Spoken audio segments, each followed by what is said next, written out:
No, I'd like to answer that.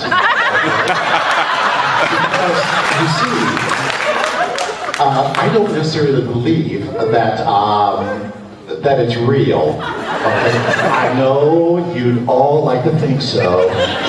No, I think it's really just make-believe in your heads. Okay?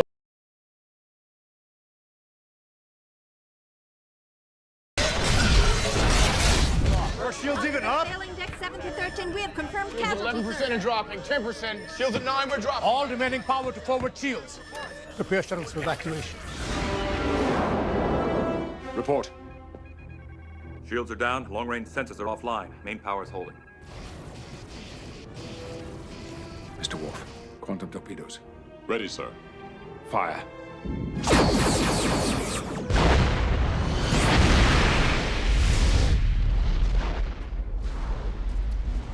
Mr. Data, laying a course for the 24th century.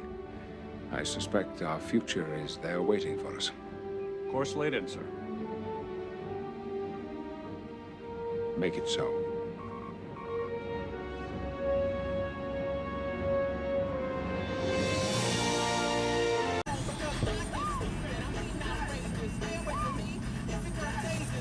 Flat Earth is bullshit to control your head. Mind Mason. Mason Tricks 101. Flat Earth is bullshit. Serious question, didn't I? And I wanted a serious answer, but no, they're afraid. You can't handle the truth! Maybe I'll just leave this here with you. Let him pass. Will Smith, Independence Day, a movie about aliens invading Earth. But now the United Nations is getting ready for a contact with aliens from outer space. This is Moslin Othman. She's out of Malaysia. She will be planet Earth's first interstellar diplomat. And Michio Kaku is a theoretical physics professor, also host of the Science Channel series, Sci-Fi Science Physics of the Impossible, which is doing great, by the way. How are you doing, by the way? Very good. Nice to see you, Michio. And I don't know, is this a goofy idea? Is this a serious idea? What in the world is the UN doing involved in this? Well, don't expect flying saucers to land on the White House lawn anytime soon, announcing, "Take me to your leader." It sounds like a goofball idea, but here's the rationale. Sometime later this year, maybe early next year, astronomers will announce that we have discovered Earth-like twins in outer space. And when we gaze out the night sky, somebody may be gazing back at us. But it's not going to be a two-way conversation. It's not like E.T. phone home. It's going to be a one-way conversation, eavesdropping on aliens from outer space, perhaps. So even if we were able to send a signal, how would we communicate? That's exactly right. If you have a message in a bottle in the ocean, you can't communicate back to the people sending the message in a bottle, right? Which makes it seem all kind of strange and goofy. I can understand if you came up with the idea. I can understand if NASA came up with the idea. But what about the United Nations? I think they want to stake a claim because right now there are no protocols. There's no way to address an alien ambassador. There's no way to set up how trade would be, how communications and information would be exchanged. So I think they want to like put a stake in the ground and say, we claim this in the name of the United Nations. Now I know there are others who believe in life in outer space, and they believe perhaps they've even touched down here on planet Earth already. Mm-hmm. But the point that you make about these satellites in the coming year, the Kepler and is it the Karate satellite? Yeah, the Karate satellite, they're French looking satellite. deep into space, right? That's right. They might be able to find signs of life. That's right. But the signs of life would be like, they'd be microbes, right? They Probably. wouldn't have Michios walking around up there. No. So far we have found 500 giant planets in outer space, but none of them are Earth-like. And that's where the Kepler, a U.S. satellite, and Kourou, a French satellite, are the wild cards. Sometime later this year or next year, we expect them to announce. Astronomers will announce that we found it. The Holy Grail, an Earth-like twin in outer space. But that doesn't mean they have Fox News. That doesn't mean they have TV, radio. Or the Science Channel, right? Now, do you know Moslin Othman, the woman out of Malaysia? Have you heard of her before? No, I've never heard of her. It's the United Nations Office of Outer Space Affairs, a very obscure agency of the UN. Right. Very obscure, I would say. Well, we've tried this before. Was it 1977? We sent a message to outer space and... On the Pioneer, the Voyager. That got us nowhere, did it? And first, I think it's premature for us to announce our presence in outer space until we know their intentions, right? I mean, they may view us as lunch. in which case maybe it's a good idea to keep ourselves a little bit obscure. And as someone said, if they're looking for intelligent life, they don't want to start the United Nations. That was what they said anyway. Pa. Michio, thank you. We'll see how the department does, and who knows, maybe they'll give us an interview. And so when that alien touches down and watches your program, by gosh, you can give him the signal. Okay. Thank you, Michio. Don't listen to him. The New York Times reports on the discovery of an Earth-like planet 1 solar system away. This image shows how the surface of the rocky planet might look. It is the closest potentially habitable world ever detected outside our solar system. Charlie D'Agata in London shows us why astronomers are so excited. Charlie, good morning. Good morning. Well, in the quest to find life on other planets, astronomers say there are really two deal breakers. There's got to be that, a star that kind of acts like the sun, and some of this. They think this planet has both, and it's been sitting under their noses all along. Turns out the next star over in our privileged little corner of the galaxy has a planet that looks a lot like ours. At a mere 4.2 light years away, Proxima b is sitting right on our astronomical doorstep. Huge news, just ask theoretical physicist Michio Kaku. Astronomers have hit the jackpot. This is a dream. He's a fool who sold himself to capitalists who care nothing about science. They worship money. Don't listen to him. There's always something that I've done. But I don't wanna live that way. Reading into every word you say. You said that you could let it go, and I wouldn't catch you hung up on somebody that you used to know.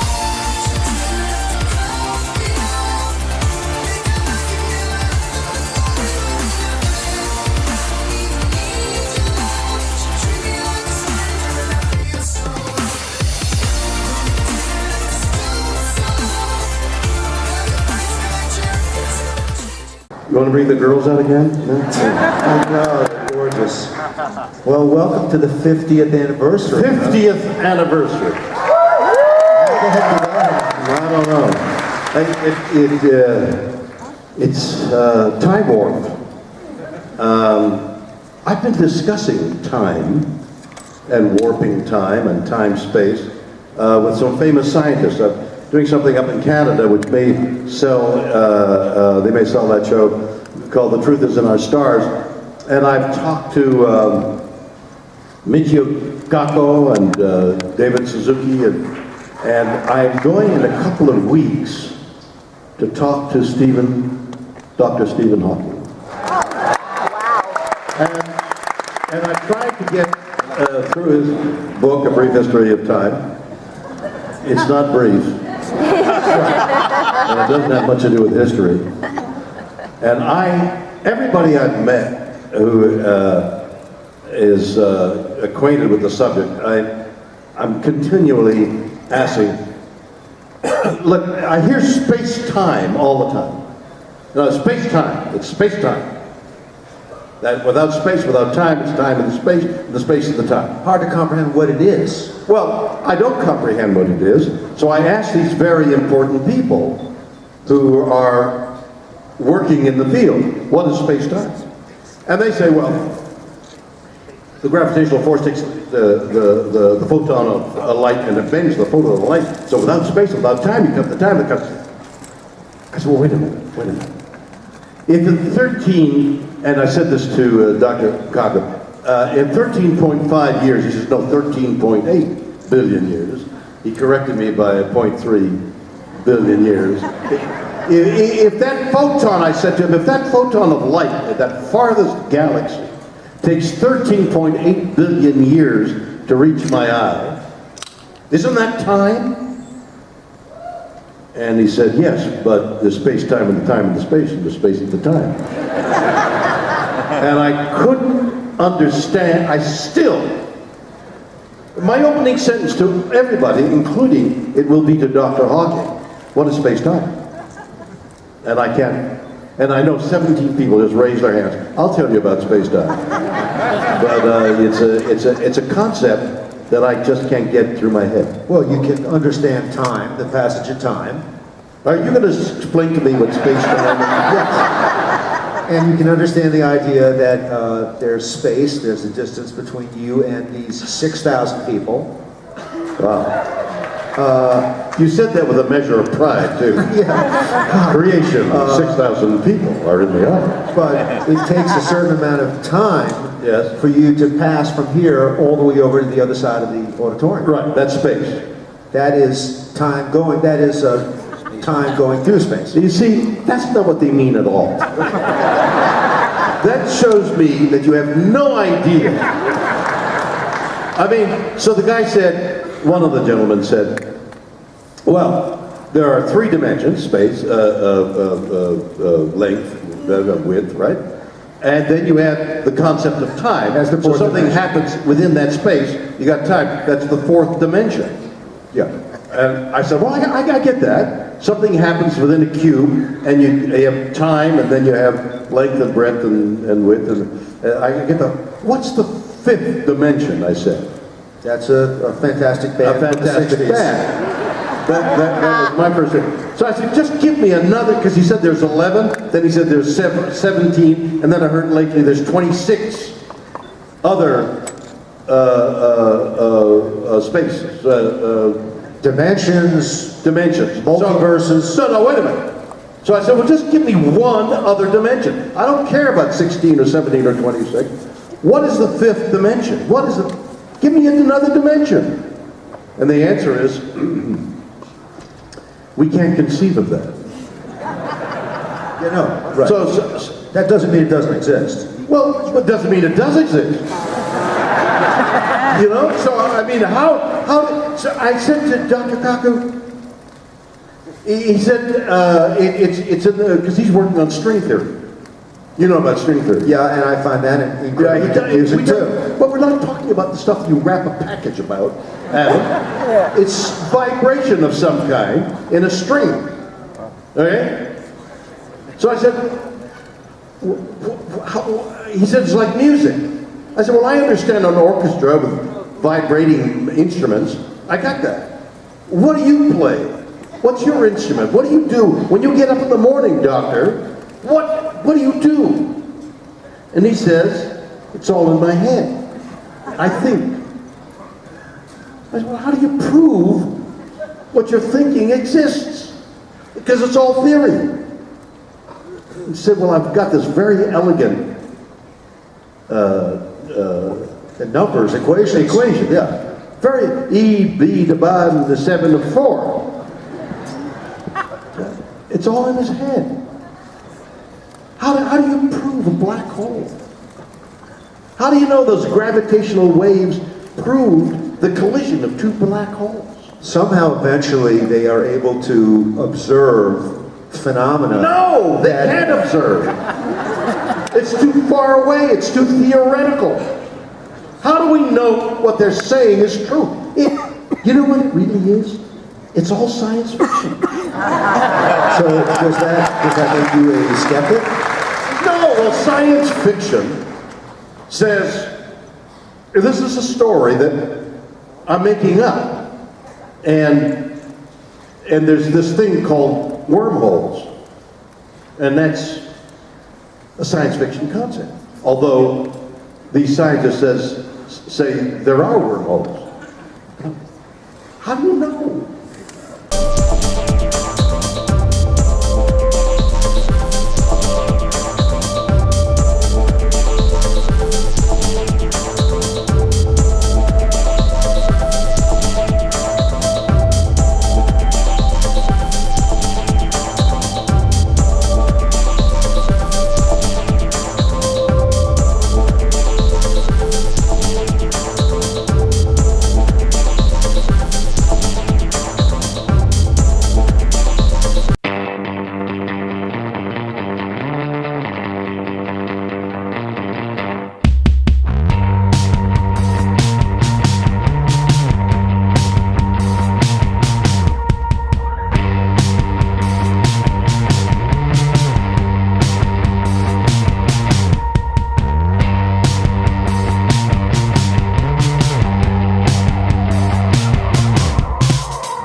suits you.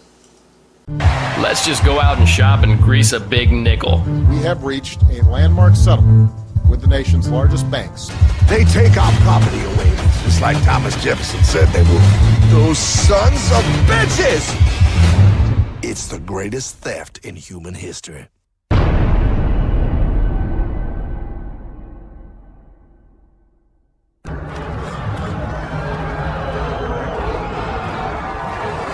Thank you.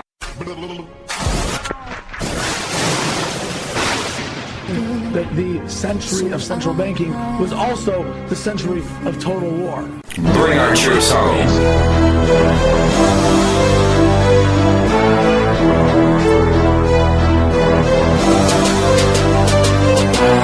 What have they done to the American dream? What have they done to the American dream?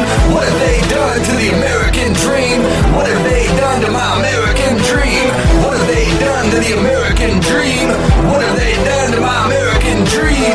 What have they done to the American dream? American dream, American dream. They are so proud. Just look at them up there as they stand up and smile, as they want to announce that women can now serve on that front Green Mile. No mention of now how the fact that more soldiers killed themselves in 2012 than KIA by the enemy.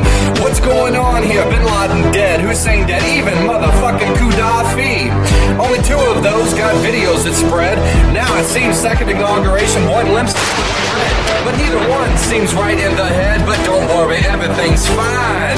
Dollars in decline as karma always balances it in time. GDP's a joke, we be making nothing but bombs, yo. What the hell is wrong with most of you? No space program, no kids dreaming about going up anymore. What have they done to my American dream? What have they done to my American dream? What have they done to my American dream? American dream, American dream. What have they done to the American dream? What have they done to the American dream? What have they done to our American dream? American dream, American dream. So yeah, hey, why not? Let's just keep trading up our gold for that worthless paper. As we all watch our national pride go to vapor, preemptive war will never come to these shores. Man, I miss Ron Paul bad, and the dreams of the peaceful future we could have all had. But now we are left with a culture gone mad. Everyone just straight tripping as we spend ourselves into oblivion. All of you whom poked and joked and prodded at the 9/11 truthers for having to facilitate this dark future. We were only asking questions. Now 11 years plus, you see who it is really who truthfully has the violence obsession. Is this a new year or is this a new low? Will we choose love or will we choose fear? Or will we just be dealt another blow? What have they done to the American dream? What have they done to the American dream? What have they done to the American dream? American dream, my American dream. What have they done to the American dream? What have they done to my American dream? What have they done to the American dream? American dream, American dream. What have they done to our American dream? What have they done to my American dream? What have they done to our American dream? American dream, American dream.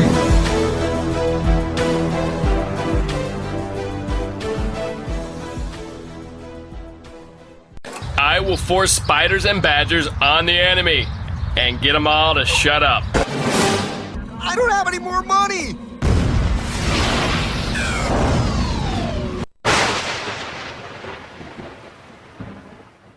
Important transitions in our lives. They denote the passage of time. Not just the passage of time, but the presence of time within us.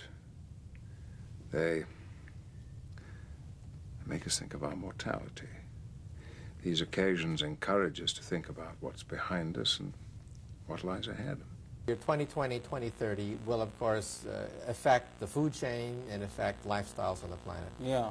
The United States, of course, we have a gigantic food basket. The bread basket, Kansas, the wheat belt, the corn belt. That has been one of the main reasons why we can thumb our noses at the Soviets, because we have this gigantic bread basket. Yeah. By the year 2020, there may not be a bread basket. It may be a dust bowl like it was in the 1930s. California, one of the largest bread baskets on the planet, could be wiped out as an agricultural center.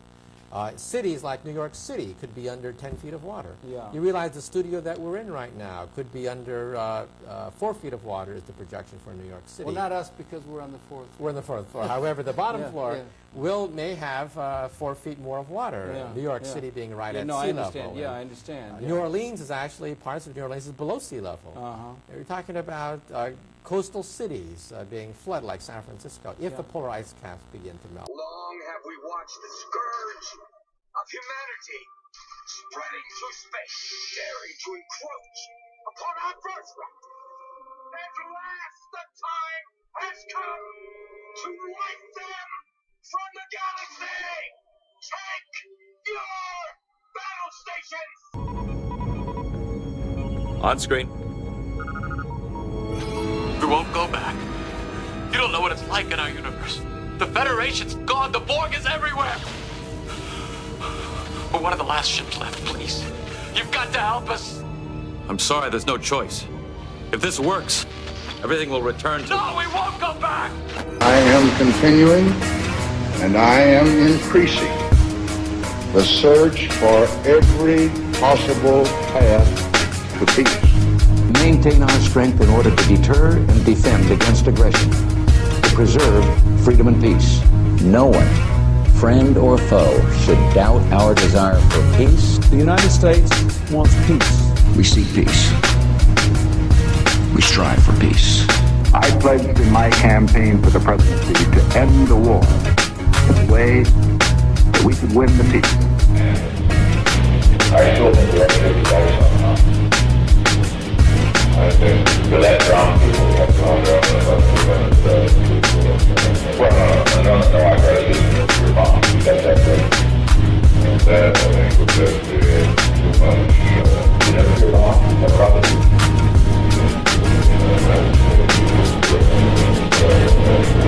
I just want you to think big, Henry, for Christ's sake. I respect your idealism. I share your concern for peace. I want peace as much as you do. We cannot wait for the final proof.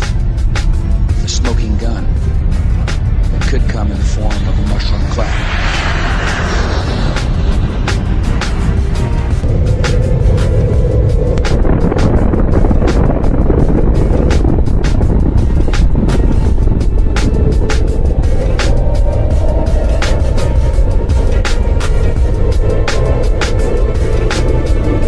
Saddam Hussein recently sought significant quantities of uranium from Africa. There is no doubt Saddam Hussein now has weapons of mass destruction. Weapons of mass destruction. Botulinum, VX, sarin, nerve agent. Iraq and Al-Qaeda. Al-Qaeda. Iraq and Al-Qaeda. Terrorism. Cyber attacks. Nuclear program. Biological weapons. Cruise missiles. Ballistic missiles. Chemical and biological weapons. Iraq has weapons of mass destruction. President Bush has said Iraq has weapons of mass destruction. Tony Blair has said Iraq has weapons of mass destruction. Donald Rumsfeld has said Iraq has weapons of mass destruction. Richard Butler has said they do. The United Nations has said they do. The experts have said they do. Iraq says they don't. You can choose who you want to believe. You can choose who you want to believe. Says it can prove that Saddam Hussein does have weapons of mass destruction, claiming it has solid evidence. The White House insisted again today it does have solid evidence that Saddam Hussein is hiding an arsenal of prohibited weapons. They might fight dirty, using weapons of mass destruction, chemical, biological, or radioactive. There are ties between Saddam Hussein and Al-Qaeda. Anthrax, smallpox. Dirty bomb. Dirty bomb. Iraq Al-Qaeda connection. Saddam Hussein and Al-Qaeda share the same goal. They want to see, both of them want to see Americans dead. The president essentially giving Saddam 48 hours to get out of Dodge. War now seems all but inevitable. Short of a bullet to the back of his head or he leaves the country, war is inexorable. Well, I think that's exactly right. War is inevitable, and it is approaching inexorably. Is war with Iraq inevitable right now? I think it's 95% inevitable. You, at this point, right now, tonight, don't see any other option but war. Do you? I'm asking you, Ambassador. I agree. I don't think there's a viable option for the administration at this point. We're way too far out front in this. Send us over there, guys. Let's get on with it. Let's get it over with. Showdown Iraq. If America goes to war, turn to MSNBC and the experts. U.S. officials tell CNN. Bush officials says that analysts say. Pentagon officials tell us. According to U.S. intelligence. U.S. officials say that U.S. officials here say these officials here at the White House tell us. I just pulled these two things out. I've laundered them so you can't really tell what I'm talking about.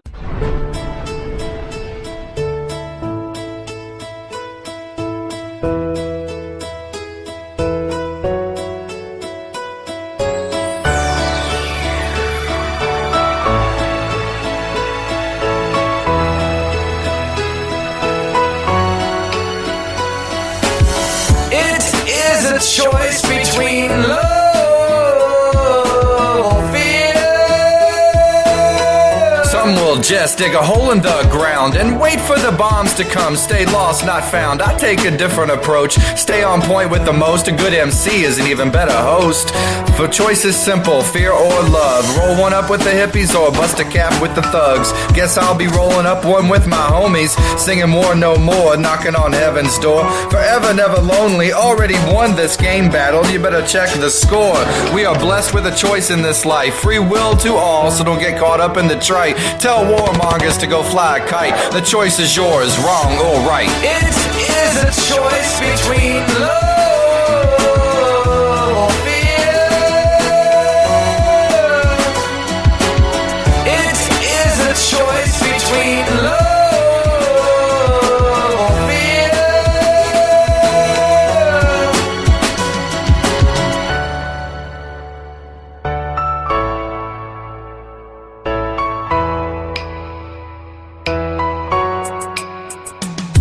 So, if what we do in life echoes in eternity's light, then may our love for one another take flight this night. Now you don't know me and I don't know you, but I bet you got no ill will toward others, and you've been unless you've been watching that lie they call the news. It is designed to give you the blues. What a crock. I came here to win, not lose, and through the information age I cruise. Let's use this web to connect us. Let the weapons of war just rust. Let's begin a new era, one built on trust. Choice is ours. Do we go big or do we go bust? It is a choice between love or fear. It is a choice between love or fear. It is a choice between love or fear.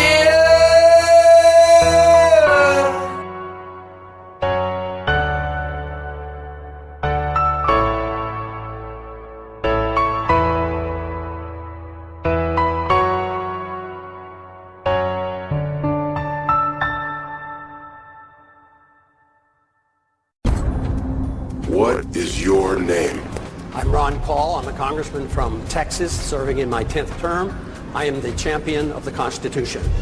Congressman Paul, this comes from Jay Majumdar from Roswell, Georgia, and he wants to know if you agree with Senator McCain's statement that the United States might need to have U.S. troops in Iraq for as long as even 100 years.